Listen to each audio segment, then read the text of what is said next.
Hey guys, so somebody asked me if I could follow up one of the videos that I did with some practical examples. So, the video this person's talking about is the link will be in the description box below, but it's entitled Simplicity in Christ and How It Shapes Decision Making for Everyday Life.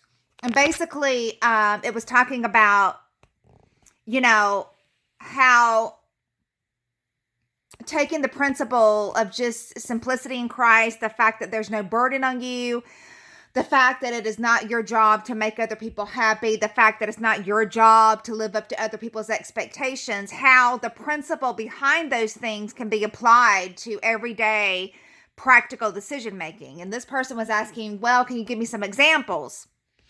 So all I could pull from is my own practical wrestlings, or trials and struggles that the Lord finally granted me perspective on. So, for example, most of y'all, if not all of y'all, know that I am helping to take care of my parents. I'm back and forth constantly.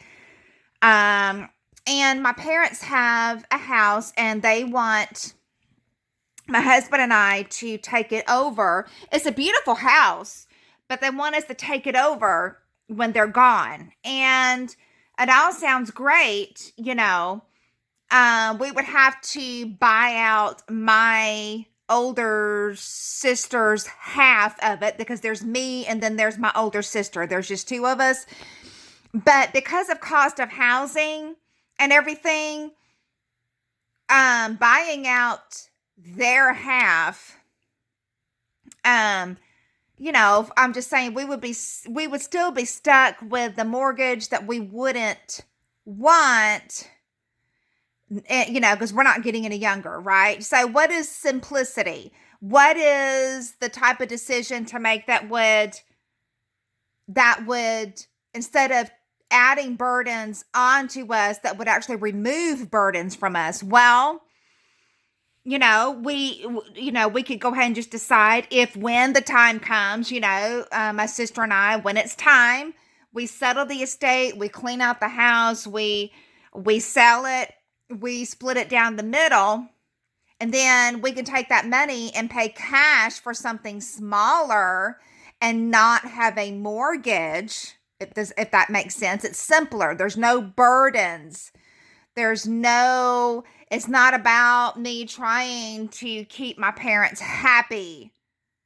It's about realizing that I don't have to take that yoke upon me to, or anything. That it is that I have total freedom. We can decide how to handle this however we want to handle it, So I don't know if that makes sense or not, but just decisions like that, you ask yourself, whatever you're faced with, okay, which decision or which option removes burdens? Which option is the simplest? Which option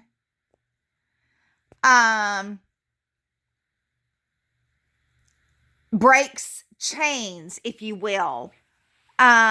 Which option will release me from bondage rather than put me under bondage, be it financial, be it some other type of bondage or whatever.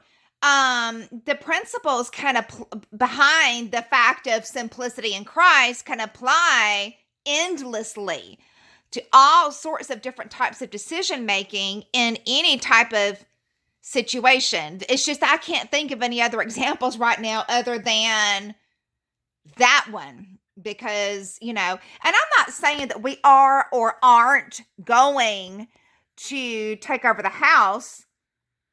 It's a beautiful house, we love it. It's just that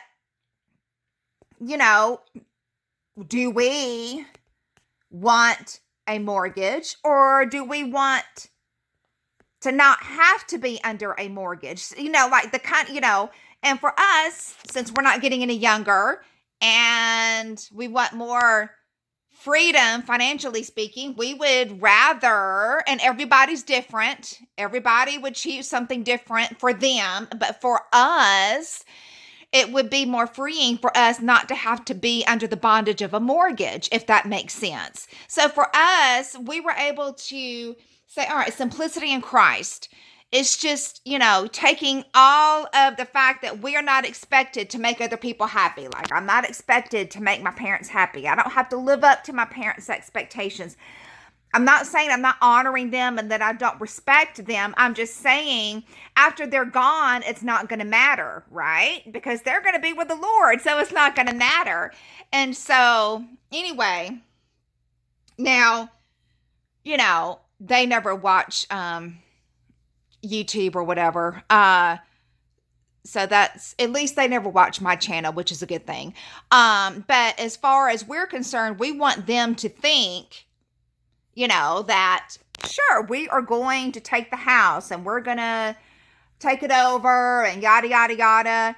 Because with their dementia and everything, I want them to think whatever it is they need to think that brings them peace. Does that make sense? So that's simple for them.